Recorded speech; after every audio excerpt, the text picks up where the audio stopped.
ಅಧ್ಯಾಯ 23 ಪವಿತ್ರ ಧರ್ಮಯುದ್ಧ. ಸೂರ್ಯವಂಶಿ ಸೈನಿಕರು ರಣರಂಗದಲ್ಲಿ ಬಿಲ್ಲಿನಾಕಾರದಲ್ಲಿ ನಿಂತರು. ಅದೊಂದು ಶಕ್ತಿಶಾಲಿ ಸೈನ್ಯ. ಬಿಲ್ಲಿನ ಮಧ್ಯದಲ್ಲಿ ಹೊಸದಾಗಿ ರೂಪುಗೊಂಡಿದ್ದ ಆಮೆಯ ಕವಚದಂತಿದ್ದ ಸೈನಿಕ ಪಡೆ ಶತ್ರು ಸೈನ್ಯವನ್ನು ಅಕ್ಕಪಕ್ಕದಿಂದ ಸುತ್ತುವರಿಯಲು ಹಗೂರು ಆಯುಧಗಳನ್ನು ಹೊತ್ತು ಸಜ್ಜಾಗಿದ್ದ ಪದ್ಧತಿ ದಳ. ರಣರಂಗದ ಉದ್ದಗಲಕ್ಕೂ ಓಡಾಡುತ್ತಾ ಸೈನ್ಯದ ರಕ್ಷಣೆಗೆ ಟೊಂಕ ಕಟ್ಟಿದ ಅಶ್ವಸೈನ್ಯ. ಹಿಂದಿನ ದಿನ ಬಿದ್ದಿದ್ದ ಅಕಾಲಿಕ ಮಳೆಯಿಂದಾಗಿ ರಥಗಳನ್ನು ಬಳಸುವುದು ಬೇಡ ಎನ್ನುವ ನಿರ್ಧಾರಕ್ಕೆ ಬರಲಾಗಿತ್ತು. ಹಾಗೇನಾದರೂ ರಥಗಳನ್ನು ಬಳಸಿದರೆ ಅವುಗಳ ಚಕ್ರ ಬದಿಯಲ್ಲಿ ಹೂತು ತೊಂದರೆಯಾಗುವ ಸಾಧ್ಯತೆಗಳಿತ್ತು. ಇದೆಲ್ಲದರ ಹಿಂದೆ ಇದ್ದುದು ಬಿಲ್ಲುಗಾರರ ದಂಡು. ಅವರ ಬಿಲ್ಲುಗಳನ್ನು ಆದಷ್ಟು ಚಾಣಾಕ್ಷತನದಿಂದ ತಯಾರಿಸಲಾಗುತ್ತಿತ್ತೆಂದರೆ ಕಲ್ಲುಗಳನ್ನು ಸನ್ನೆಯ ಮೇಲಿಟ್ಟು ಒಮ್ಮೆ ಒತ್ತಿದರೆ ಬಿಲ್ಲಿನ ಎತ್ತರವನ್ನು ಹೆಚ್ಚು ಕಡಿಮೆ ಮಾಡಿಕೊಳ್ಳಬಹುದಾಗಿತ್ತು. ಪ್ರತಿ ಬಿಲ್ಲಿಗೂ ವಿಶಿಷ್ಟ ರೀತಿಯ ಸನ್ನೆಗಳನ್ನು ಅಳವಡಿಸಲಾಗಿತ್ತು. ಬಿಲ್ಲುಗಾರ ತನ್ನ ಕಾಲುಗಳನ್ನು ಸನ್ನೆಯ ಮೇಲಿಟ್ಟು ಒಮ್ಮೆ ಒತ್ತಿದರೆ ಬಿಲ್ಲಿನ ಎತ್ತರವನ್ನು ಹೆಚ್ಚು ಕಡಿಮೆ ಮಾಡಿಕೊಳ್ಳಬಹುದಾಗಿತ್ತು. ಅನಂತರ ಬಿಲ್ಲಿನ ತಂತಿಯನ್ನು ಕೊನೆಯವರೆಗೂ ಎಳೆದು ಒಮ್ಮೆ ಬಿಟ್ಟರೆ ಅಕ್ಷರಶಃ ಭರ್ಜರಿಯಂತಹ ಬಾಣಗಳ ಶತ್ರುವಿನ ಎದೆಯನ್ನು ಸೀಳುಬಿಡುತ್ತಿತ್ತು. ಅಂತಹ ಸಾವಿರಾರು ಬಿಲ್ಲುಗಾರರು ಪದ್ಧತಿ ದಳದ ಹಿಂಭಾಗದಲ್ಲಿ ಜಮಾಯಿಸಿದ್ದರು. ಆದರೆ ಚಂದ್ರವಂಶಗಳಿಗೆ ಮಾತ್ರ ಇದ್ಯಾವುದರ ಸುಳಿವು ಸಿಕ್ಕಿರಲಿಲ್ಲ. ಇತ್ತ ಚಂದ್ರವಂಶಿಗಳು ಸಹ ಸೈನಿಕ ಪಡೆಯನ್ನು ತಮ್ಮ ಶಕ್ತಿ ಸಾಮರ್ಥ್ಯಕ್ಕೆ ಅನುಗುಣವಾಗಿ ಸಜ್ಜುಗೊಳಿಸಿದ್ದರು. ಅವರ ಒಂದೊಂದು ಲಘು ಪದ್ಧತಿ ದಳದ ತುಕಡಿಗಳಲ್ಲಿ 5,000 ಮಂದಿ ಸೈನಿಕರಿದ್ದರು. ಚಂದ್ರವಂಶಿಗಳ ಬಳಿ ಅಂತಹ 50 ತುಕಡಿಗಳಿದ್ದವು. ಆ ಬೃಹತ್ ಸಮೂಹದ ಸೈನ್ಯದಳ ಸಾಲು ಸಾಲಾಗಿ ನಿಂತಿದ್ದವು. ಕಣ್ಣಳತೆಯ ದೂರದವರೆಗೂ ಸೈನಿಕ ಪಡೆ. ಇಡೀ ಸೈನ್ಯವನ್ನು 3 ತಂಡಗಳಾಗಿ ವಿಂಗಡಿಸಲಾಗಿತ್ತು. 3 ತುಂಡುಗಳು ಚಂದ್ರವಂಶಿಗಳಿಗೆ ಆದಷ್ಟು ಬೇಗ ಗೆಲುವು ತಂದುಕೊಡುವ ತವಕದಲ್ಲಿದ್ದವು. ಚಂದ್ರವಂಶಿ ಸೈನ್ಯದ ಶಕ್ತಿ ಸಾಮರ್ಥ್ಯವನ್ನು ನೋಡುತ್ತಿದ್ದವರಿಗೆ ಎದೆ ಜಲ್ಲೆನ್ನಿಸುವಂತೆ, ಶತ್ರುವಿನ ಗುಂಡಿಗೆ ಒಡೆದು ಚೂರಾಗುವಂತಿತ್ತು. ಸಾಲು ಸಾಲು ಸೈನಿಕರ ಮಧ್ಯದಲ್ಲಿ ಕುದುರೆ ಸವಾರರು ಚಲಿಸುವಷ್ಟು ಸ್ಥಳವನ್ನು ಬಿಡಲಾಗಿತ್ತು. ಸೂರ್ಯವಂಶಿಗಳು ತಮ್ಮ ಸೈನಿಕರನ್ನು ಆಯಾ ಕಟ್ಟಿನ ಜಾಗಗಳಲ್ಲಿ ನಿಲ್ಲಿಸಿರುವುದನ್ನು ಕಂಡು ಚಂದ್ರವಂಶಿಗಳು ಅದಕ್ಕೆ ತಕ್ಕಂತೆ ರಣರಂಗದ 2 ಅಂಚುಗಳಲ್ಲಿ ರಾವುತ ಪಡೆಯನ್ನು ನಿಲ್ಲಿಸಿದ್ದವು. ಒಮ್ಮೆ ಈ ರಾವುತ ಪಡೆ ಮುನ್ನುಗ್ಗಿ ಹೊಡೆತ ನೀಡಲಾರಂಭಿಸಿದರೆ ಸೂರ್ಯವಂಶಿ ಸೈನ್ಯ ನುಚ್ಚುನೂರಾಗುವ ಎಲ್ಲ ಸಾಧ್ಯತೆಗಳೂ ಇತ್ತು. ಚಂದ್ರವಂಶಿಗಳ ಸೈನ್ಯಾಧಿಪತಿ ಪುರಾತನ ಕಾಲದಲ್ಲಿ ಯುದ್ಧದ ನೀತಿ ನಿಯಮ ಮತ್ತು ರಣತಂತ್ರಗಳನ್ನು ದಾಖಲಿಸಿದ ಪುಸ್ತಕವನ್ನು ಕೈಯಲ್ಲಿ ಹಿಡಿದಿದ್ದ. ಆಗಾಗ ಅದರ ಪುಟಪುಟವನ್ನು ನೋಡುತ್ತಾ ಅಲ್ಲಿ ಹೇಳಿರುವಂತೆ ಕರಾರುವಕ್ಕಾಗಿ ಸೈನ್ಯವನ್ನು ನಿಯೋಜಿಸುತ್ತಿದ್ದ. ದುರಾದೃಷ್ಟವಶಾತ್ ಚಂದ್ರವಂಶಿಗಳ ಸೈನ್ಯಾಧಿಪತಿ ಟಿಬೇಟಿನ ಗುಡ್ಡಗಾಡಿನಿಂದ ಬಂದು ಸೂರ್ಯವಂಶಿಗಳನ್ನು ಮುನ್ನಡೆಸುತ್ತಿದ್ದ ಶಿವನ ವಿನೂತನ ಪ್ರಯೋಗವನ್ನು ಅರಿಯುವಲ್ಲಿ ವಿಫಲನಾಗಿದ್ದ. ಅಷ್ಟರಲ್ಲಿ ಶಿವ ರಣರಂಗದ ಅಂಚಿನಲ್ಲಿದ್ದ ಸಣ್ಣ ಗುಡ್ಡವೊಂದನ್ನು ಏರಿ ನಿಂತ. ಬ್ರಾಹ್ಮಣರ ಮಂತ್ರಕೋಶ ಮುಗಿಲು ಮುಟ್ಟುತ್ತಿತ್ತು. ನಾಗರಿಗಳಿಂದ ಬರುತ್ತಿದ್ದ ಭಾರೀ ಶಬ್ದ ಸೈನಿಕರ ಶಕ್ತಿಯನ್ನು ಕ್ಷಣ ಕ್ಷಣಕ್ಕೂ ಇಮ್ಮಡಿಗೊಳಿಸುತ್ತಿತ್ತು. ಸೂರ್ಯವಂಶಿಗಳು ಸಂಖ್ಯೆಯಲ್ಲಿ ಕಡಿಮೆಯಿದ್ದರೂ ಯಾವೊಬ್ಬ ಸೈನಿಕನ ಮುಖದಲ್ಲಿ ಒಂದು ಸಣ್ಣ ಅಳುಕಾಗಲಿ ಅಂಜಿಕೆಯಾಗಲಿ ಇರಲಿಲ್ಲ. ಎಲ್ಲರಲ್ಲೂ ಆತ್ಮವಿಶ್ವಾಸ ತುಂಬು ತುಳುಕುತ್ತಿತ್ತು. ಒಂದೊಂದು ತುಕಡಿಗಳಿಂದಲೂ ರಣಕಹಳೆ ಮೊಳಗುತ್ತಿತ್ತು. ಜಯಘೋಷ ಇಡೀ ರಣರಂಗವನ್ನು ಆವರಿಸಿತ್ತು. ಇಂದ್ರದೇವನಿಗೆ ಜೈ, ಅಗ್ನಿದೇವನಿಗೆ ಜೈ, ಜೈ ಶಕ್ತಿದೇವಿ, ವರುಣದೇವನಿಗೆ ಜೈ, ಜೈ ಪಾವನದೇವ. ಹೀಗೆ ಸೈನಿಕರು ರಣಕೇಕೆ ಹಾಕುತ್ತಿರುವಾಗಲೇ ಶಿವ ಅಚ್ಚ ಬಿಳುಪಿನ ಕುದುರೆಯನ್ನೇರಿ ಗುಡ್ಡದಿಂದ ಇಳಿದು ಬರಲಾರಂಭಿಸಿದ. ಅತ್ಯಂತ ಗಂಭೀರವಾದ ಮುಖ ಹೊತ್ತ ಶೋಭಾಮಾನವಾಗಿ ಬರುತ್ತಿದ್ದ ಆ ಸುಂದರ ಆಕಾರವನ್ನು ಕಂಡ ಸೂರ್ಯವಂಶಿ ಸೈನಿಕರು ಪುಳಕಗೊಂಡರು. ಅವರ ಕೂಗು ದಶ ದಿಕ್ಕುಗಳಲ್ಲಿಯೂ ಪ್ರತಿಧ್ವನಿಸಲಾರಂಭಿಸಿತು. ಅದೊಂದು 1000 ಸಿಡಿಲುಗಳ ಆರ್ಭಟ. ಆ ಆರ್ಭಟದ ತೀವ್ರತೆ ಅದೆಷ್ಟಿತ್ತೆಂದರೆ ಸಾಕ್ಷಾತ್ ದೇವಾನುದೇವತೆಗಳು ಮೋಡಗಳ ಒಳಗಿನಿಂದ ಹೊರಬಂದ ಭೂಮಿಯಲ್ಲಿ ಏನಾಗುತ್ತಿದೆಯೋ ನೋಡೋಣ ಎನ್ನುವಂತಿತ್ತು. ಆ ಕೂಗಿಗೆ ಪ್ರತಿಯಾಗಿ ಶಿವ ತನ್ನ ಸೈನಿಕರನ್ನು ಹುರಿದುಂಬಿಸುತ್ತಿದ್ದ. ಪರ್ವತೇಶ್ವರ, ನಂದಿ ಮತ್ತು ವೀರಭದ್ರ ಸಹ ಶಿವನಿನ್ನಂತೆಯೇ ಸೈನಿಕರ ಉತ್ಸಾಹವನ್ನು ಹೆಚ್ಚಿಸುತ್ತಿದ್ದರು. ಶಿವ ಹತ್ತಿರ ಬರುತ್ತಿದ್ದಂತೆ ವ್ರಕ ಕುದುರೆಯಿಂದ ಕೆಳಗಿಳಿದು, ಪರ್ವತೇಶ್ವರ ಸಹ ಕುದುರೆಯನ್ನಿಳಿದು ವ್ರಕನ ಪಕ್ಕದಲ್ಲಿ ಬಂದು ನಿಂತ. ದಳಪತಿ ವ್ರಕ, ನೀಲಕಂಠ ಬಲಭಾಗದಿಂದ ಶತ್ರುಪಡೆಯನ್ನು ಸುತ್ತುವರಿಯಲಿದ್ದಾರೆ. ನೀನು ಅವರನ್ನು ಹಿಂಬಾಲಿಸು, ಪರ್ವತೇಶ್ವರ ವ್ರಕನಿಗೆ ಹೇಳಿದ. ನೀಲಕಂಠನ ನೇತೃತ್ವದಲ್ಲಿ ಮುನ್ನಡೆಯುವುದಕ್ಕೆ ನನಗೆ ಹೆಮ್ಮೆಯಾಗುತ್ತಿದೆ. ಇದು ನನ್ನ ಸೌಭಾಗ್ಯ.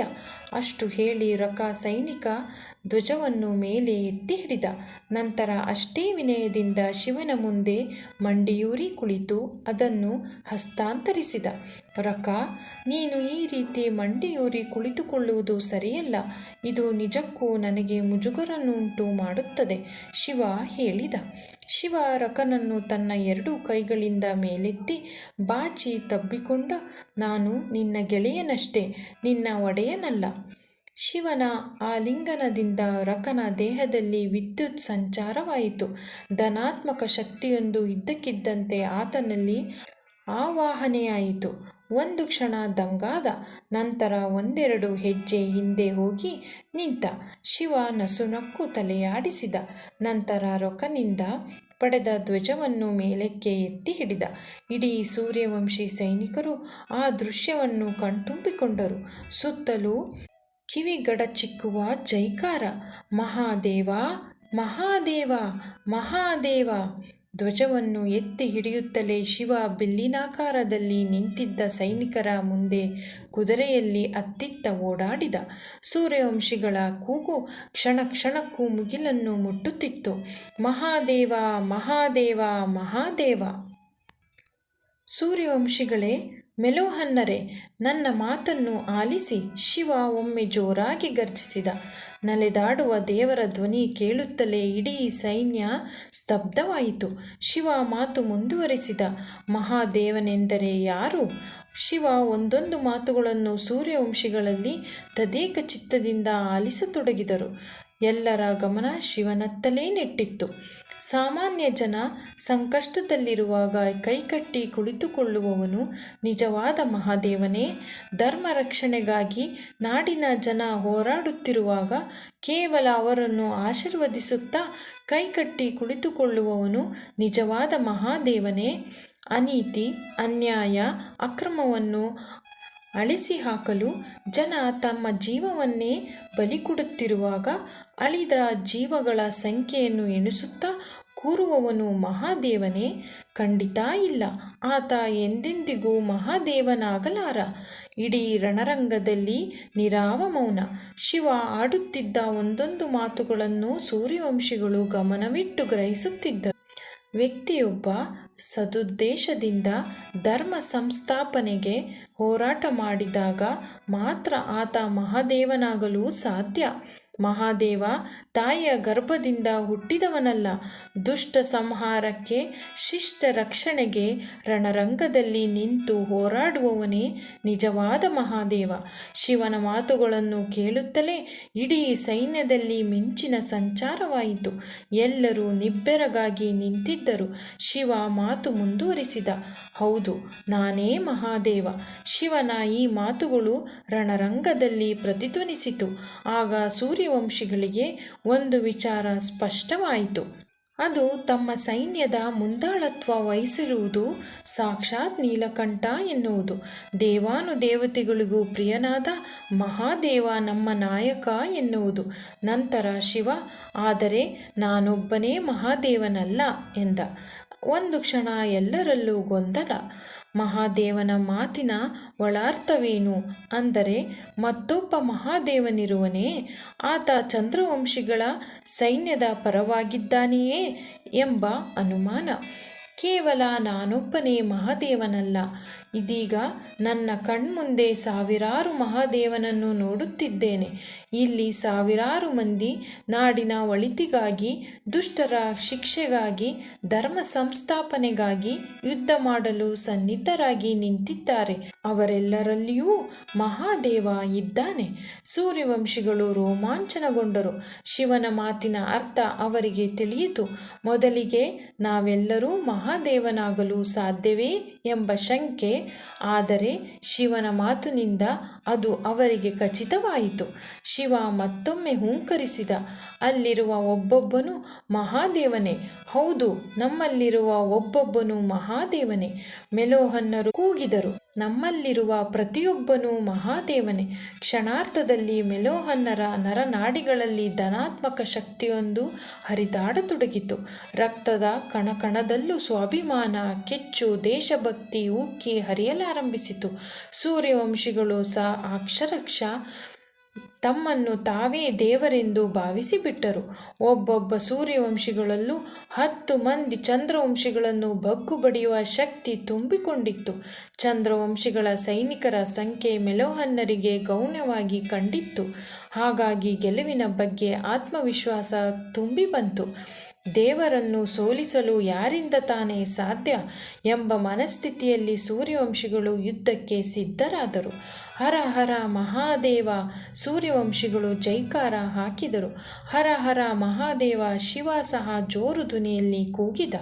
ಶಿವ ತನ್ನ ಒಂದು ಕೈಯಿಂದ ಕತ್ತಿಯನ್ನು ಹೊರಗೆಳೆದು ಅದನ್ನು ಎತ್ತಿ ಹಿಡಿದ. ಮತ್ತೊಂದು ಕೈಯಿಂದ ಕುದುರೆಯನ್ನು ಲಗಾಮನ್ನು ಜೋರಾಗಿ ಎಳೆದ. ಆ ರಭಸಕ್ಕೆ ಕುದುರೆ ಹುಂಕರಿಸುತ್ತಾ ತನ್ನ ಮುಂದಿನ 2 ಕಾಲುಗಳನ್ನು ಮೇಲೆತ್ತಿತು. ಕೂಡಲೇ ಶಿವ ತನ್ನ ಖಡ್ಗವನ್ನು ಶತ್ರುಗಳತ್ತ ತೋರಿಸುತ್ತಾ ಹೇಳಿದ, ಅನ್ಯಾಯ, ಅಧರ್ಮವನ್ನು ಹೊಡೆದೋಡಿಸುವ ಸಮಯ ಬಂದಿದೆ. ಶತ್ರು ಸಂಹಾರದ ಕಾಲ ಸನ್ನಿಹಿತವಾಗಿದೆ. ಶಿವನ ಆರ್ಭಟಕ್ಕೆ ಸೂರ್ಯವಂಶಿಗಳು ಸಹಮತ ವ್ಯಕ್ತಪಡಿಸಿದರು. ಹರ ಹರ ಮಹಾದೇವ! ಹರ ಹರ ಮಹಾದೇವ! ಮೆಲೋಹನ್ನರ ಕೂಗು ರಣರಂಗದ ಮೂಲೆ ಮೂಲೆಯಲ್ಲೂ ಮರ್ದನಿಸತೊಡಗಿತು. ಇಂದು ಮಹಾದೇವ ಅಧರ್ಮವನ್ನು ಅಳಿಸು ಹಾಕುತ್ತಾನೆ. ಹರ ಹರ ಮಹಾದೇವ!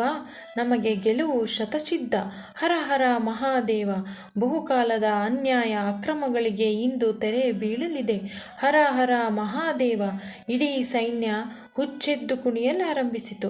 ಅಕ್ಷರಶಃ ದೇವಾನುದೇವತೆಗಳಂತೆ, ಮಹಾನ್ ಶಕ್ತಿ ಆವಾಹನೆಯಾದಂತೆ ಆರ್ಭಟಿಸಲಾರಂಭಿಸಿದರು. ಶಿವ ತನ್ನ ಕುದುರೆಯನ್ನು ನಡೆಸುತ್ತಾ ಪರ್ವತೇಶ್ವರನ ಬಳಿಗೆ ಬಂದ. ನಂದಿ, ವೀರಭದ್ರ ಮತ್ತು ವೃಕ ಶಿವನನ್ನು ಹಿಂಬಾಲಿಸಿದರು. ಅತ್ಯಂತ ಸ್ಫೂರ್ತಿದಾಯಕ ಭಾಷಣ ನಂದಿ ಶಿವನಿಗೆ ಹೇಳಿದ. ಉಗ್ರಪ್ರತಾಪಿಯಾಗಿದ್ದ ಶಿವ ನಂದಿಯ ಮಾತಿಗೆ ಯಾವ ಪ್ರತಿಕ್ರಿಯೆಯನ್ನು ನೀಡಲಿಲ್ಲ. ಬದಲಾಗಿ ಪರ್ವತೇಶ್ವರನತ್ತ ತಿರುಗಿ ಹೇಳಿದ, ಪರ್ವತೇಶ್ವರ, ನಮ್ಮ ಸಮಯ ಬಂದಿದೆ.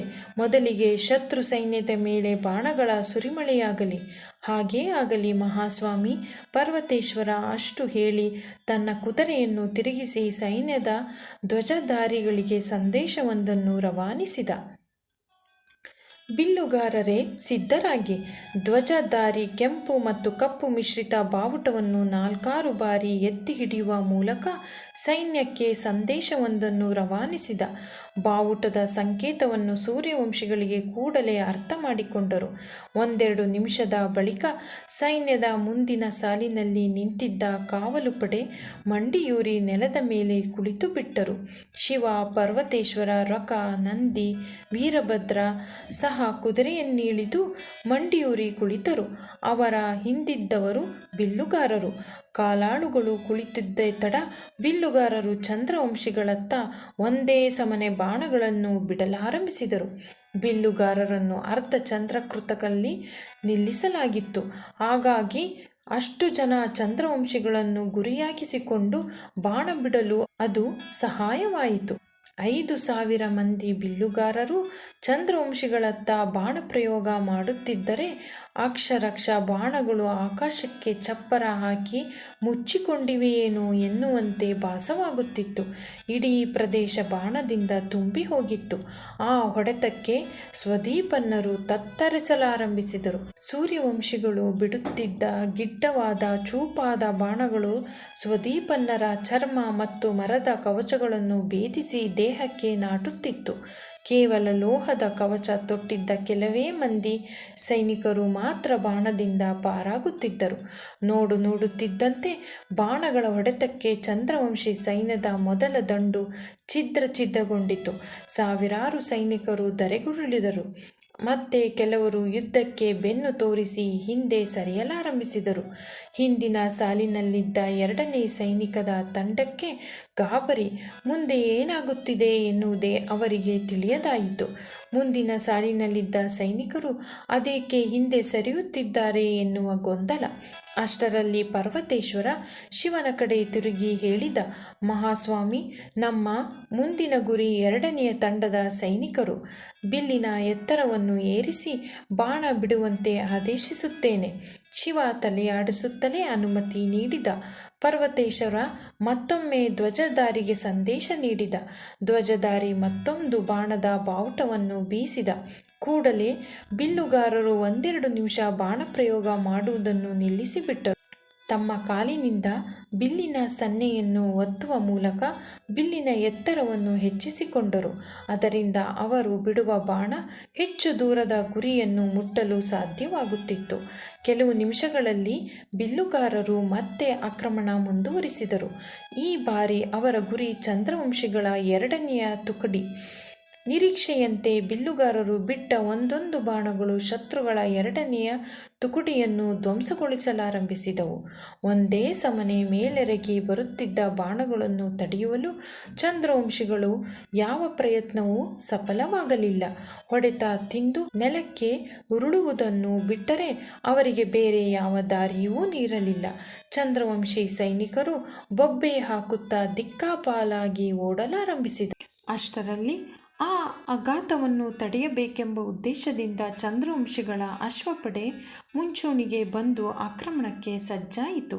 ಇದನ್ನು ಗಮನಿಸಿದ ಶಿವ ಪರ್ವತೇಶ್ವರನತ್ತ ತಿರುಗಿ ಹೇಳಿದ, ಸೈನ್ಯಾಧಿಪತಿಗಳೇ, ಶತ್ರುಪಾಳೆಯದ ರಾವುತ ಪಡೆ ನಮ್ಮ ಮೇಲೆ ಆಕ್ರಮಣಕ್ಕೆ ಸಜ್ಜಾಗುತ್ತಿದೆ. ಅವರು ಬಿಲ್ಲುಗಾರರತ್ತ ನುಗ್ಗಿ ಬರುತ್ತಾರೆ ಎಂಬುದು ನನ್ನ ಭಾವನೆ.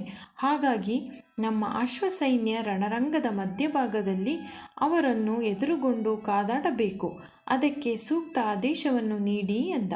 ಕೂಡಲೇ ಪರ್ವತೇಶ್ವರ, ಮಹಾಸ್ವಾಮಿ, ಶತ್ರುಗಳಿಂದ ಈ ರಣತಂತ್ರವನ್ನು ನಾನು ಮೊದಲೇ ನಿರೀಕ್ಷಿಸಿದ್ದೆ. ಆದ್ದರಿಂದಲೇ ಸೂಕ್ತ ಸ್ಥಳದಲ್ಲಿ 2 ಅಶ್ವಾರೋಹಿ ತಂಡಗಳನ್ನು ನಿಯೋಜಿಸಿದ್ದೇನೆ. ತಂಡದಲ್ಲಿರುವ ಬಹುತೇಕರು ಅರಿಷ್ಟನೇಮಿಗಳು, ಮಾಯಾಶ್ರೇಣಿಕ ಮತ್ತು ವಿದ್ಯೋನ್ಮಾಲಿ ಈ ತಂಡಗಳನ್ನು ಮುನ್ನಡೆಸುತ್ತಿದ್ದಾರೆ. ನಿನ್ನ ರಣತಂತ್ರ ಸರಿಯಾಗಿದೆ ಪರ್ವತೇಶ್ವರ. ಆದರೆ ನಮ್ಮ ಅಶ್ವಸೈನ್ಯ ಮುಂದೆ ಹೋಗಿ ಶತ್ರುವನ್ನು ಎದುರಿಸುವುದು ಅಪಾಯಕಾರಿ. ಹಾಗೇನಾದರೂ ಆದರೆ ಬಿಲ್ಲುಗಾರರ ಬಾಣಗಳು ನಮ್ಮದೇ ಅಶ್ವಾರೋಹಿಗಳನ್ನು ಬಲಿ ತೆಗೆದುಕೊಂಡು ಬಿಡುತ್ತವೆ. ಆದ್ದರಿಂದ ಸ್ವಲ್ಪ ದೂರ ಕ್ರಮಿಸಿ ಶತ್ರುವಿನ ಆಗಮನಕ್ಕೆ ಕಾಯೋಣ. ರಣಾಂಗಣದ ಮಧ್ಯದಲ್ಲಿ ಶತ್ರುಪಡೆಯನ್ನು ಕೆಲವೇ ನಿಮಿಷಗಳ ಕಾಲ ಹಿಡಿದಿಟ್ಟುಕೊಂಡರೆ ಸಾಕು. ಅಷ್ಟರಲ್ಲಿ ನಮ್ಮ ಬಿಲ್ಲುಗಾರರ ಕೆಲಸ ಮುಗಿಸಿಬಿಡುತ್ತಾರೆ. ಶಿವ ಹೇಳಿದ. ಹೌದು, ನಿಮ್ಮ ಮಾತು ನಿಜ. ಬಿಲ್ಲುಗಾರರು ಅಷ್ಟು ಸಮಯದಲ್ಲಿ ಶತ್ರುಪಾಳ್ಯಕ್ಕೆ ಅತಿ ಹೆಚ್ಚು ಮಟ್ಟದ ಹಾನಿ ಉಂಟು ಮಾಡಬಲ್ಲರು. ಪರ್ವತೇಶ್ವರ ಧ್ವಜಧಾರಿಗೆ ಮತ್ತೊಂದು ಸಂದೇಶ ರವಾನಿಸಿದ. ಕೂಡಲೇ ಸೈನ್ಯದ 2 ಅಂಚಿನಲ್ಲಿದ್ದ ಅರಿಷ್ಟನೇಮಿ ತಂಡಕ್ಕೆ ಮುಂದೇನು ಮಾಡಬೇಕೆಂಬುದು ತಿಳಿಯಿತು. ದಕ್ಷಿಣ ಮತ್ತು ಪಶ್ಚಿಮ ದಿಕ್ಕಿನಲ್ಲಿ ನಿಯೋಜನೆಗೊಂಡಿದ್ದ ಮಾಯಶ್ರೇಣಿಕ ಮತ್ತು ವಿದ್ಯೋನ್ಮೂಲಿ ನೇತೃತ್ವದ ಅರಿಷ್ಟನೇಮಿ ಅಶ್ವಾರೋಹಿ ತಂಡ ಸಿಡಿಲಿನಂತೆ ಆರ್ಭಟಿಸುತ್ತಾ ಶತ್ರುಗಳ ಮೇಲೆರಗಿತು. ಈ ನಡುವೆ ಬಿಲ್ಲುಗಾರರ ತೀಕ್ಷ್ಣ ಬಾಣಕ್ಕೆ ಚಂದ್ರವಂಶಿಗಳ 2ನೆಯ ತುಕಡಿ ಸಹ ಚದುರಿ ಹೋಯಿತು. ಬಾಣಗಳ ಗೋಡೆಯೊಂದು ರಣರಂಗದಲ್ಲಿ ನಿರ್ಮಾಣವಾಗಿತ್ತು. ಚಂದ್ರವಂಶಿಗಳ ಮೇಲಿನ ನಿರ್ದಯಿ ಹತ್ಯಾಕಾಂಡದ ಪರಿಣಾಮ ಇಡೀ ಪ್ರದೇಶದಲ್ಲಿ ರಕ್ತದ ಕೋಡಿ ಹರಿಯಿತು. ಲೆಕ್ಕವಿಲ್ಲದಷ್ಟು ಜನ ಅಸುನೀಗಿದರು. ಇತ್ತ ಸೂರ್ಯವಂಶಿ ಬಿಲ್ಲುಗಾರರ ಕೈಯಿನಿಂದಲೂ ಸಹ ರಕ್ತ ಧಾರಾಕಾರವಾಗಿ ಸುರಿಯುತ್ತಿತ್ತು. ಆದರೆ ಅವರು ಅದ್ಯಾವುದನ್ನು ಲೆಕ್ಕಿಸದೆ ಶತ್ರುವಿಗೆ ಗರಿಷ್ಠ ಹಾನಿ ಉಂಟುಮಾಡಲು ಹಪಾಹಪಿಸುತ್ತಿದ್ದರು. ಆ ಹಂತದಲ್ಲಿ ಸೂರ್ಯವಂಶಿಗಳ ಹೊಡೆತದಿಂದ ತಪ್ಪಿಸಿಕೊಂಡರೆ ಸಾಕು ಎನ್ನುವುದು ಚಂದ್ರವಂಶಿಗಳ ಸ್ಥಿತಿಯಾಗಿತ್ತು. ಬಿಲ್ಲಿನ ಎತ್ತರವನ್ನು ಮತ್ತಷ್ಟು ಹೆಚ್ಚಿಸಿ ಬಾಣಗಳನ್ನು ಬಿಡಿ ಪರ್ವತೇಶ್ವರ ಆದೇಶಿಸಿದ. ಶಿವ ಸಹ ಇದಕ್ಕೆ ಸಮ್ಮತಿ ಸೂಚಿಸುತ್ತಾ ತಲೆಯಾಡಿಸಿದ. ಅತ್ತ ದಕ್ಷಿಣ ಮತ್ತು ಪಶ್ಚಿಮ ದಿಕ್ಕಿನಿಂದ ಮಿಂಚಿನ ವೇಗದಲ್ಲಿ ನುಗ್ಗಿ ಬಂದ ಅರಿಷ್ಟನೇಮಿಗಳು ಮತ್ತು ಚಂದ್ರವಂಶಿಗಳಿಗೂ ಭೀಕರ ಕಾಳಗ ಆರಂಭವಾಯಿತು. ಚಂದ್ರವಂಶಿಗಳು ಆ ಸಮಯದಲ್ಲಿ ಬಿಲ್ಲುಗಾರರ ಹೊಡೆತದಿಂದ ತಪ್ಪಿಸಿಕೊಳ್ಳಲೇಬೇಕಾಗಿತ್ತು. ತಮ್ಮತ್ತ ಎಡೆಬಿಡದೆ ಬರುತ್ತಿದ್ದ ಬಾಣಗಳನ್ನು ಹೇಗಾದರೂ ಮಾಡಿ ತಡೆಯಲೇಬೇಕಾಗಿತ್ತು. ಇಲ್ಲವಾದಲ್ಲಿ ಮುಂದಿನ ಕೆಲವು ನಿಮಿಷಗಳಲ್ಲಿ ಅವರ ಸೋಲು ಖಚಿತವಾಗುತ್ತಿತ್ತು. ಹಾಗಾಗಿ ಅವರು ಒಬ್ಬೊಬ್ಬ ಸೈನಿಕರು ಗಾಯಗೊಂಡ ವ್ಯಾಘ್ರರಂತೆ ಹೋರಾಟಕ್ಕಿಳಿದರು. ಖಡ್ಗದಿಂದ ಇರಿತಗೊಂಡ ಮೂಳೆ ಮತ್ತು ಮಾಂಸಖಂಡಗಳು ಹೊರಬಂದಿದ್ದ ಸೈನಿಕರು ದೇಹಕ್ಕೆ ಚುಚ್ಚಿಕೊಂಡಿದ್ದ ಬಾಣಗಳನ್ನು ಹೊರತೆಗೆಯದೆ ಹೋರಾಡುತ್ತಿದ್ದ ಸೈನಿಕರು. ಅಬ್ಬಬ್ಬಾ, ಅದೊಂದು ಘನಘೋರ ಯುದ್ಧ. ಕೆಲವು ಸೈನಿಕರ ಕೈಗಳಂತೂ ದೇಹದಿಂದ ಬೇರ್ಪಟ್ಟಿದ್ದವು. ಮತ್ತೆ ಕೆಲವರ ಕೈಗಳಿಗೆ ಬಲವಾದ ಪೆಟ್ಟು ಬಿದ್ದು ಭುಜದಲ್ಲಿ ಜೋತಾಡುತ್ತಿದ್ದವು. ಈ ಮಧ್ಯೆ ಸವಾರನೇ ಇಲ್ಲದ ನೂರಾರು ಕುದುರೆಗಳು ದಿಕ್ಕೆಟ್ಟು ಓಡುತ್ತಿದ್ದವು. ಇಷ್ಟಾದರೂ ಸೂರ್ಯವಂಶಿ ಬಿಲ್ಲುಗಾರರನ್ನು ಸದೆಬಡಿಯುವ ಪ್ರಯತ್ನ ಅವರದು. ಹಾಗಾಗಿ ಚಂದ್ರವಂಶಿಗಳು ವೇಗವಾಗಿ ಬಿಲ್ಲುಗಾರರತ್ತ ನುಗ್ಗುತ್ತಿದ್ದರು. ಆದರೆ ಮಾಯಶ್ರೇಣಿಕ ಮತ್ತು ವಿದ್ವಾನ್ಮೂಲಿ ಅಷ್ಟೇ ದಿಟ್ಟತನದಿಂದ ಅವರ ಓಟಕ್ಕೆ ತಡೆ ಹಾಕುತ್ತಿದ್ದರು. ದಾರಿಯಲ್ಲಿ ಎದುರಾದ ಒಬ್ಬೊಬ್ಬರನ್ನು ಸೀಳಿ ಹಾಕುತ್ತಿದ್ದರು. ಚಂದ್ರವಂಶಿಗಳು ರಣಾಂಗದಲ್ಲಿ ಮಧ್ಯದಿಂದ ಮುಂದಕ್ಕೆ ಬರಲು ಅವಕಾಶವನ್ನು ನೀಡಲಿಲ್ಲ. ಈ ಮಧ್ಯೆ ಬಿಲ್ಲುಗಾರರು ಚಂದ್ರವಂಶಿಗಳ 3ನೇ ತುಕಡಿಯನ್ನು ಛಿದ್ರಗೊಳಿಸತೊಡಗಿದರು. ಯುದ್ಧ ಮುಂದುವರಿದಂತೆ 3ನೇ ತುಕಡಿಯ ಸೈನಿಕರು ಮುಂದೆ ಹೆಜ್ಜೆ ಇಡುವುದು ದುಸ್ತರವಾಯಿತು. ಒಂದೆಡೆ ಮೇಲಿಂದ ಮೇಲೆ ಬರುತ್ತಿದ್ದ ಬಾಣಗಳು, ಮತ್ತೊಂದೆಡೆ ಮುಂದೆ ಸಾಗಲಿಕ್ಕೆ ಆಗದಂತೆ ನೆಲದ ಮೇಲೆ ಬಿದ್ದಿದ್ದ ಹೆಣಗಳ ರಾಶಿ, ಜತೆಗೆ ಸೈನಿಕರು ಧರಿಸಿದ್ದ ಯುದ್ಧ ಕವಚಗಳು ಒಂದೇ ಸಮನೆ ಬರುತ್ತಿದ್ದ ಬಾಣಗಳನ್ನು ತಡೆಯಲು ವಿಫಲವಾಗುತ್ತಿದ್ದವು. ಹಾಗಾಗಿ ಕೆಲ ಸೈನಿಕರು ರಣರಂಗದಲ್ಲಿ ಬಿದ್ದಿದ್ದ ಮೃತದೇಹವನ್ನು ತಮ್ಮತ್ತ ಬರುತ್ತಿದ್ದ ಬಾಣಗಳಿಗೆ ಎದುರಾಗಿ ಹಿಡಿದು ಮುಂದೆ ಬರುವ ಪ್ರಯತ್ನ ಮಾಡುತ್ತಿದ್ದರು. ಮಹಾಸ್ವಾಮಿ ಬಿಲ್ಲುಗಾರರಿಗೆ ಬಾಣ ಬಿಡುವುದು ನಿಲ್ಲಿಸುವಂತೆ ಆದೇಶಿಸಲೇ? ಈಗ ನಾವು ನೇರವಾಗಿ ಶತ್ರುವಿನ ಮೇಲೆ ದಾಳಿ ಮಾಡಬಹುದು. ಪರ್ವತೇಶ್ವರ ಶಿವನ ಸಲಹೆ ಕೇಳಿದ. ಶಿವ, ಬೇಡ ಸೇನಾಪತಿ, ಸ್ವಲ್ಪ ನಿಧಾನಿಸಿ. ಶತ್ರುವಿನ 3ನೇ ತುಕಡಿಯೂ ಕರಗಲಿದೆ. ಮುಂದಿನ ಕೆಲವು ನಿಮಿಷ ಬಿಲ್ಲುಗಾರರು ತಮ್ಮ ಕೆಲಸ ಮುಂದುವರಿಸಲಿ ಎಂದ. ಹಾಗೇ ಆಗಲಿ ಮಹಾಸ್ವಾಮಿ. ಬಿಲ್ಲುಗಾರರು ಬಿಲ್ಲಿನ ಎತ್ತರವನ್ನು ಮತ್ತಷ್ಟು ಏರಿಸಿ ಬಾಣ ಹೊಡೆಯುವಂತೆ ಹೇಳುತ್ತೇನೆ. 3ನೇ ತುಕಡಿಯ ಜತೆ 4ನೇ ತುಕಡಿಯ ಒಂದಷ್ಟು ಸೈನಿಕರಿಗೂ ಆಘಾತ ನೀಡೋಣ. ಆಗ ಶತ್ರು ಸೈನ್ಯದಲ್ಲಿ ಕೋಲಾಹಲವೇಳುತ್ತದೆ. ಗೆಲುವು ನಮ್ಮದಾಗುತ್ತದೆ. ಪರ್ವತೇಶ್ವರ ಗೆಲುವಿನ ಲೆಕ್ಕಾಚಾರ ಹಾಕಲಾರಂಭಿಸಿದ. ಅತ್ತ ಪಶ್ಚಿಮ ತುದಿಯಲ್ಲಿ ಚಂದ್ರವಂಶಿಗಳ ಅಶ್ವಸೈನ್ಯಕ್ಕೆ ತೀವ್ರ ಹಿನ್ನಡೆಯಾಯಿತು. ವಿದ್ಯೋನ್ಮಾಲಿ ನೇತೃತ್ವದ ಅರಿಷ್ಟನೇಮಿಗಳು ಚಂದ್ರವಂಶಿಗಳಿಗೆ ತಡೆಯಲಾರದ ಹೊಡೆತ ಕೊಟ್ಟಿದ್ದರು. ಸ್ವಂತ ವಿದ್ಯೋನ್ಮಾಲಿ ವಿರೋಚಿತ ಹೋರಾಟ ಮಾಡುತ್ತಾ ನೂರಾರು ಸೈನಿಕರನ್ನು ಯಮಲೋಕಕ್ಕೆ ಅಟ್ಟುತ್ತಿದ್ದ. ಕೆಲವೇ ಕ್ಷಣಗಳಲ್ಲಿ ಶತ್ರು ಸೈನ್ಯದ ಅಶ್ವಾರೋಹಿಗಳು ಹಿಮ್ಮೆಟ್ಟಿಸಲಾರಂಭಿಸಿದರು. ಅರಿಷ್ಟನೇಮಿಗಳು ಅವರನ್ನು ಅಟ್ಟಿಸಿಕೊಂಡು ಹೋಗಿ ಹೊಡೆಯಲಾರಂಭಿಸಿದರು. ಇದನ್ನು ಗಮನಿಸಿದ ವಿದ್ಯೋನ್ಮಾಲಿ ತನ್ನ ತಂಡಕ್ಕೆ ಮುಂದೆ ಹೋಗದಂತೆ ಆದೇಶಿಸಿದ. ವೈರಿಯ ಆಗಮನಕ್ಕಾಗಿ ನಿಂತಲ್ಲೇ ಕಾಯಿರಿ ಎಂಬ ಸ್ಪಷ್ಟ ಸಂದೇಶವನ್ನು ರವಾನಿಸಿದ. ಅದರಂತೆ ಅರಿಷ್ಟನೇಮಿಗಳು ನಿಂತಲ್ಲಿಯೇ ಬಲಿಗಾಗಿ ಕಾಯತೊಡಗಿದರು. ಆದರೆ ಪೂರ್ವ ದಿಕ್ಕಿನಲ್ಲಿ ಮಾಯಶ್ರೇಣಿಕನೊಂದಿಗೆ ಹೋರಾಡುತ್ತಿದ್ದ ಚಂದ್ರವಂಶಿಗಳು ಮಾತ್ರ ಮೇಲುಗೈ ಸಾಧಿಸಿಬಿಟ್ಟರು. ತೀವ್ರ ಸಾವು ನೋವುಗಳ ಹೊರತಾಗಿಯೂ ಚಂದ್ರವಂಶಿಗಳಿಂದ ಪ್ರತಿರೋಧ ವ್ಯಕ್ತವಾಗಿತ್ತು. ಮಾಯಶ್ರೇಣಿಕ ಮತ್ತು ಆತನ ತಂಡ ಹರಸಾಹಸ ಪಟ್ಟು ಶತ್ರು ಸೈನಿಕರಿಗೆ ಹಿಡಿದಿಟ್ಟಿದ್ದರು. ಜೊತೆಗೆ ಅಲ್ಲಿ ಸಾಕಷ್ಟು ಸೂರ್ಯವಂಶಿ ಸೈನಿಕರ ತಲೆಗಳು ಉರುಳಿದ್ದವು. ಅಷ್ಟರಲ್ಲಿ ಬಿಲ್ಲುಗಾರರು ಬಾಣ ಬಿಡುವುದನ್ನು ನಿಲ್ಲಿಸಿದರು.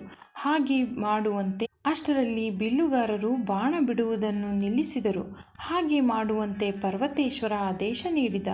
ಅಲ್ಲಿಗೆ ಬಿಲ್ಲುಗಾರರ ಆದೇಶ ಈಡೇರಿತು. ನಿರಾಯಾಸವಾಗಿ ಚಂದ್ರವಂಶಿಗಳ 4 ತುಕುಡಿಗಳನ್ನು ನೆಲಕಚ್ಚಿದ್ದವು. ಬಿಲ್ಲುಗಾರರ ಪ್ರಯತ್ನ ಇಲ್ಲದಿದ್ದರೆ ಚಂದ್ರವಂಶಿಗಳನ್ನು ಹಿಮ್ಮೆಟ್ಟಿಸುವುದು ಮೆಲೋಹನ್ನರಿಗೆ ದುಸ್ತರವಾಗುತ್ತಿತ್ತೋ ಏನೋ. ಈ ನಡುವೆ ಮಾಯಶ್ರೇಣಿಕ ಸಹ ತನ್ನ ತಂಡಕ್ಕೆ ಹಿಂದೆ ಸರಿಯುವಂತೆ ಆದೇಶಿಸಿದ. ಆತ ಮತ್ತು ವಿದ್ಯೋನ್ಮೂಲಿ ಇಬ್ಬರು ಅಂತಿಮ ಹಣಾಹಣಿಗೆ ತಮ್ಮ ಸೈನ್ಯವನ್ನು ಸಜ್ಜುಗೊಳಿಸಿದರು. ಅಷ್ಟರಲ್ಲಿ ಪರ್ವತೇಶ್ವರ ಶಿವನನ್ನು ಕೇಳಿದ. ಮಹಾಸ್ವಾಮಿ, ಅಂತಿಮ ಹೋರಾಟವನ್ನು ಪ್ರಾರಂಭಿಸೋಣವೇ? ಹೌದು, ಈಗ ಆ ಸಮಯ ಬಂದಿದೆ. ಪರ್ವತೇಶ್ವರ, ಕಡೆಯ ಸಾಲಿನ ಸೈನಿಕನನ್ನು ಸುಮ್ಮನೆ ಬಿಡುವುದು ಬೇಡ. ಶತ್ರುಗಳಿಗೆ ಸೋಲಿನ ದಾರಿ ತೋರಿಸೋಣ. ಸೂರ್ಯವಂಶಿಗಳ ಶಕ್ತಿ ಸಾಮರ್ಥ್ಯವನ್ನು ಪ್ರದರ್ಶಿಸುವ ಸಮಯ ಇದೀಗ ಸನ್ನಿಹಿತವಾಗಿದೆ. ಸೂರ್ಯವಂಶಿಗಳೇ, ಮುನ್ನುಗ್ಗಿ! ಒಬ್ಬೊಬ್ಬರನ್ನು ಯಮಲೋಕಕ್ಕೆ ಅಟ್ಟಿ ಶಿವ ಆರ್ಭಟಿಸಿದ. ಗೆಲುವು ಎಂದಿಗೂ ನಮ್ಮದೇ ಮಹಾಸ್ವಾಮಿ. ತಮ್ಮ ಆಜ್ಞೆಯನ್ನು ಶಿರಸಾವಹಿಸುತ್ತೇವೆ. ಪರ್ವತೇಶ್ವರ ಪ್ರತಿ ಉತ್ತರ ನೀಡಿದ. ಶಿವನ ಮುಖ ಕೆಂಪು ಬಣ್ಣಕ್ಕೆ ತಿರುಗಿತು. ಶತ್ರುವಿನ ರಕ್ತ ಹೀರಲು ಆತ ಸರ್ವಸನ್ನಿಧನಾಗಿದ್ದ. ಸೂರ್ಯವಂಶಿಗಳಿಗೆ ಗೆಲುವು ತಂದುಕೊಡುವ ಛಲ ಆತನಲ್ಲಿ ಎದ್ದು ಕಾಣುತ್ತಿತ್ತು. ಮರುಕ್ಷಣವೇ ಪರ್ವತೇಶ್ವರ ಕುದುರೆ ಏರಿದ. ಶಿವ ಸಹ ತನ್ನ ಬಿಳಿಯ ಅಶ್ವವನ್ನೇರಿ ಹೊರಟ. ಶಿವನ ಹಿಂದೆ ರಕ, ನಂದಿ, ವೀರಭದ್ರ ಸಾಲು ಸಾಲಾಗಿ ಹೊರಟರು. ಶಿವ ಮತ್ತೊಮ್ಮೆ ಆರ್ಭಟಿಸಿದ. ಮೆಲೋಹನ್ನರೇ, ಶತ್ರುಗಳು ನಿಮ್ಮ ಮುಂದೆಯೇ ಇದ್ದಾರೆ. ನಿಮ್ಮಿಂದ ಹೊಡೆತ ತಿಂದು ಸಾಯಲು ಕಾದು ನಿಂತಿದ್ದಾರೆ. ತೋರಿಸಿ ನಿಮ್ಮ ಶಕ್ತಿ ಸಾಮರ್ಥ್ಯವನ್ನು. ಅನ್ಯಾಯ, ಅಧರ್ಮ, ಅನೀತಿ ಇಂದಿಗೆ ಕೊನೆಗೊಳ್ಳಬೇಕು. ಸತ್ಯ, ನ್ಯಾಯ, ನೀತಿಗೆ ಜಯ ದೊರೆಯಬೇಕು. ಮುನ್ನುಗ್ಗಿ ಶತ್ರುವನ್ನು ಸದೆಬಡಿಯಿರಿ. ಹರ ಹರ ಮಹಾದೇವ ಘೋಷಣೆ ಏಕಕಾಲದಲ್ಲಿ ಬೋರ್ಗರೆಯತೊಡಗಿತು. ಸೂರ್ಯವಂಶಿ ಸೈನಿಕರು ಶಂಖನಾದ ಮಾಡತೊಡಗಿದರು. ಅಲ್ಲಿಗೆ ಸೂರ್ಯವಂಶಿಗಳ ಆಕ್ರಮಣ ಪ್ರಾರಂಭವಾಗಿದೆ ಎಂಬ ಸಂದೇಶ ಶತ್ರುಪಾಳ್ಯಕ್ಕೆ ರವಾನೆಯಾಯಿತು. ಆ ಭಯಾನಕ ಕಿವಿಗಡುಕಿಚ್ಚುವ ಕೂಗಿನೊಂದಿಗೆ ಸೂರ್ಯವಂಶಿ ಸೈನಿಕರು ಸ್ವದೀಪನ್ನರ ಮೇಲೆ ಎರಗಿ ಬಂದರು. ಆಮೆಪಡೆ ನಿಧಾನವಾಗಿ ಶತ್ರು ಸೈನ್ಯದ ಮಧ್ಯಕ್ಕೆ ಬಂದು ನಿಂತಿತು. ಬಿಲ್ಲಿನಾಕಾರದಲ್ಲಿ ನಿಂತಿದ್ದ ಸೈನಿಕರು ರಣಾಂಗಣದ ಮಧ್ಯಕ್ಕೆ ಬರಲಾರಂಭಿಸಿದರು. ಶತ್ರುಪಡೆ ಕಾಲಾಳುಗಳ ಮೇಲೆ ದಾಳಿ ಮಾಡದಂತೆ ತಡೆಯುತ್ತಾ ಅಶ್ವಸೈನ್ಯ ಮುನ್ನಡೆದಿತ್ತು. ಆಶ್ಚರ್ಯವೆಂದರೆ ಛಿದ್ರಗೊಂಡಿದ್ದ ಚಂದ್ರವಂಶಿಗಳ 3 ಮತ್ತು 4ನೇ ತುಕುಡಿಗಳು ಮತ್ತೆ ಒಂದುಗೂಡಿ ಸೂರ್ಯವಂಶಿಗಳ ಮೇಲೆ ದಾಳಿ ಮುಂದಾದವು. ಚಂದ್ರವಂಶಿ ಸೈನ್ಯ ಎಷ್ಟು ವೇಗದಲ್ಲಿ ಚದುರಿತ್ತೋ ಅಷ್ಟೇ ವೇಗದಲ್ಲಿ ಒಗ್ಗೂಡತೊಡಗಿದವು. ಆದರೂ ಸತ್ತು ಬಿದ್ದಿದ್ದ 100 ಸೈನಿಕರ ಹೆಣದ ರಾಶಿ ಚಂದ್ರವಂಶಿಗಳ ಒಗ್ಗೂಡುವಿಕೆಗೆ ದೊಡ್ಡ ಅಡಕಾಗಿತ್ತು. ನೋಡುತ್ತಿದ್ದಂತೆ ಚಂದ್ರವಂಶಿಗಳು ಚದುರಂಗದ ಮಾದರಿಯಲ್ಲಿ ಸೈನ್ಯವನ್ನು ಸಜ್ಜುಗೊಳಿಸಿ ಮುಂದಿನ ನಿರ್ಣಾಯಕ ಕದನಕ್ಕೆ ಅಣಿಯಾದರು. ಆದರೆ ಅಷ್ಟರಲ್ಲಾಗಲೇ ಅವರ ಸಂಖ್ಯೆ ಗಣನೀಯವಾಗಿ ಕುಗ್ಗಿತ್ತು. ಮೊದಲ 1-2 ಗಂಟೆಗಳ ಕಾಲ ಯುದ್ಧ ಸೂರ್ಯವಂಶಿಗಳ ಯೋಜನೆ ಮತ್ತು ನಿರೀಕ್ಷೆಯಂತೆ ನಡೆದಿತ್ತು. ಶಿವಸೈನ್ಯ ಚಂದ್ರವಂಶಿಗಳ ಬಳಿ ಬರುವಷ್ಟರಲ್ಲಿ ಇಡೀ ಸೂರ್ಯವಂಶಿಗಳಲ್ಲಿ ರೋಷ ಉಕ್ಕಿ ಬಂದಿತ್ತು. ಕಮಾನಿನಾಕಾರದಲ್ಲಿ ನಿಂತ ಸೈನಿಕರು, ಅವರ ರಕ್ಷಣೆಗೆ ಟೊಂಕ ಕಟ್ಟಿದ್ದ ಅಶ್ವಪಡೆ, ಮುಂದೆ ಆಮೆಪಡೆ, ಅದರಲ್ಲೂ ಆಮೆಪಡೆ ಶತ್ರುಗಳ ಮೇಲೆ ಹೊಸ ಪ್ರಯೋಗ ಮಾಡಲು ತುದಿಗಾಲಿನಲ್ಲಿ ನಿಂತಿತ್ತು. ಆದರೆ ಹೊರಭಾಗದಲ್ಲಿ ವಜ್ರದಂತೆ ಕವಚ ತೊಟ್ಟ ಅಪ್ರತಿಮ ಖಡ್ಗಧಾರಿಗಳು ಮತ್ತು ಒಳಗೆ ಬರ್ಜಿ ಹಿಡಿದು ನಿಂತಿದ್ದ ವೀರಯೋಧರು ಏಕಾಏಕಿ ಚಂದ್ರವಂಶಿಗಳ ಮೇಲೆ ಮುಗಿಬಿದ್ದರು.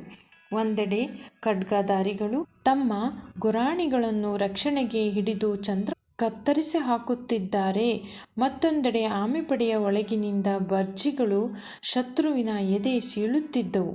ಆ ಸಮಯದ ಚಂದ್ರವಂಶಿಗಳಿಗುಳಿದಿದ್ದು ಎರಡೇ ಆಯ್ಕೆ. ಒಂದು, ತ್ರಿಶೂಲದಿಂದ ಇರಿತಕ್ಕೆ ಒಳಗಾಗುವುದು, ಮತ್ತೊಂದು ಗುರಾಣಿಯಿಂದ ತಳ್ಳಿಸಿಕೊಂಡು ಖಡ್ಗಕ್ಕೆ ಕತ್ತನ್ನು ಒಡ್ಡುವುದು. ಹೀಗೆ ಚಂದ್ರವಂಶಿ ಸೈನಿಕರು ಸಾಲು ಸಾಲಾಗಿ ಹತರಾಗುತ್ತಿದ್ದರು. ಈ ನಡುವೆ ಅದು ಹೇಗೋ ಏನೋ ಆಮೆಪಡೆಯ ಒಂದು ಭಾಗದಲ್ಲಿದ್ದ ಮುಂಚೂಣಿ ಸೈನಿಕರು ಚಂದ್ರವಂಶಿಗಳ ಹೊಡೆತಕ್ಕೆ ಸಿಕ್ಕಿ ತತ್ತರಿಸಲಾರಂಭಿಸಿದರು. ಪರಿಣಾಮ ಕೆಲವೇ ಕ್ಷಣಗಳಲ್ಲಿ ಆಮೆಪಡೆಯ ಒಂದು ಭಾಗ ಛಿದ್ರಗೊಂಡಿತು. ಅಲ್ಲಿ ಸೂರ್ಯವಂಶಿ ರಕ್ಷಣಾ ಪಡೆಯ ಸೈನಿಕರೇ ಇಲ್ಲದಾಯಿತು. ಕೆಲವು ತ್ರಿಶೂಲ ಹಿಡಿದ ಸೈನಿಕರು ಮಾತ್ರ ಹೋರಾಟ ಮಾಡುತ್ತಿದ್ದರು. ಇದನ್ನೇ ಕಾಯುತ್ತಿದ್ದ ಚಂದ್ರವಂಶಿ ಸೈನಿಕರ ಒಂದು ದಂಡು ನೇರವಾಗಿ ತ್ರಿಶೂಲಧಾರಿಗಳತ್ತ ನುಗ್ಗಿ ಬಂತು. ಇನ್ನಿಲ್ಲದ ಹೊಡೆತ ನೀಡಲಾರಂಭಿಸಿತು. ಇಡೀ ಆಮೆಪಡೆಯನ್ನು ಛಿದ್ರಗೊಳಿಸಿ ಗೆಲುವು ಸಾಧಿಸುವ ಉದ್ದೇಶ ಅವರದಾಗಿತ್ತು. ಮೊದಮೊದಲು ಎಲ್ಲವೂ ಚಂದ್ರವಂಶಿಗಳ ನಿರೀಕ್ಷೆಯಂತೆ ಸಾಗಿತ್ತು. ಇತ್ತ ಶಿವ ವೀರಾವೇಶದಿಂದ ಹೋರಾಡುತ್ತಿದ್ದ. ಸಿಕ್ಕವರನ್ನು ಸದೆಬಡಿಯುತ್ತಾ, ಸೈನಿಕರನ್ನು ಹುರಿದುಂಬಿಸುತ್ತಾ ಮಿಂಚಿನಂತೆ ಇಡೀ ರಣರಂಗದಲ್ಲಿ ಓಡಾಡುತ್ತಿದ್ದ.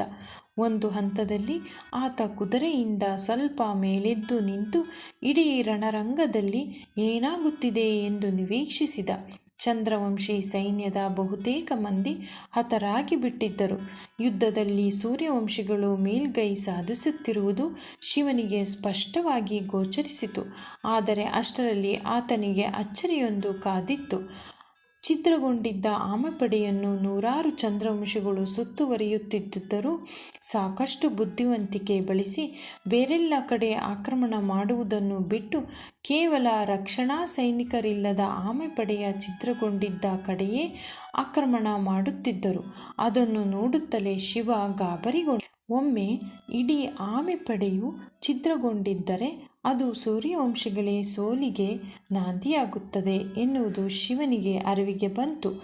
ಕೂಡಲೇ ಶಿವ ಜೋರಾಗಿ ಚೀರಿದ, ಮೆಲೋಹನ್ನರೇ, ನನ್ನ ಹಿಂದೆ ಬನ್ನಿ.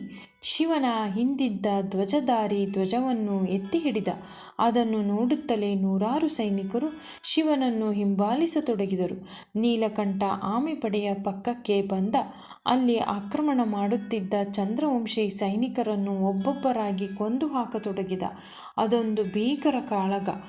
ತ್ರಿಶೂಲದ ತಿವಿತ ಮತ್ತು ಶಿವನ ಹೊಡೆತ ಈ ಎರಡೂ ಒಟ್ಟಾಗಿ ಸೇರಿ ಪರಿಣಾಮ ಚಂದ್ರವಂಶಿ ಸೈನಿಕರು. ಅಷ್ಟರಲ್ಲಾಗಲೇ ಚಂದ್ರವಂಶಿಗಳ ಸೈನ್ಯ ಚೆಲ್ಲಾಪಿಲ್ಲಿಯಾಗಿತ್ತು. ದಂಡಿನಿಂದ ದೂರಾದ ಸೈನಿಕರು ಒಂಟಿಯಾಗಿ ಹೋರಾಟ ಮಾಡತೊಡಗಿದರು. ಬಹುತೇಕ ಎಲ್ಲ ಚಂದ್ರವಂಶಿ ದಳಪತಿಗಳು ಅಸುನೀಗಿದ್ದರು. ಪರ್ವತೇಶ್ವರ ಅಳಿದುಳಿದ ಸೈನಿಕರನ್ನು ಕೊಂದು ಯುದ್ಧವನ್ನು ಕೊನೆಗೊಳಿಸಿದ. ನೋಡುತ್ತಿದ್ದಂತೆ ಚಂದ್ರವಂಶಿಗಳು ಸಂಪೂರ್ಣ ಶರಣಾದರು. ಉಳಿದವರು ಪ್ರಾಣ ಉಳಿಸಿಕೊಳ್ಳಲು ದಿಕ್ಕಾಪಾಲಾಗಿ ಓಡಲಾರಂಭಿಸಿದರು. ಶತ್ರುಗಳು ಹೇಳು ಹೆಸರಿಲ್ಲದಂತೆ ಸರ್ವನಾಶವಾಗಿ ಬಿಟ್ಟರು. ಇಡೀ ರಣಾಂಗದಲ್ಲಿ ಶತ್ರುಗಳ ಹೆಣದ ರಾಶಿ ಬಿದ್ದಿತ್ತು. ರಕ್ತದ ಕೋಡಿ ಹರಿದಿತ್ತು. ನಿರ್ಣಾಯಕ ಕದನದಲ್ಲಿ ಶಿವನ ನೇತೃತ್ವದ ಸೂರ್ಯವಂಶಿಗಳಿಗೆ ಐತಿಹಾಸಿಕ ಗೆಲುವು ದೊರೆಯಿತು.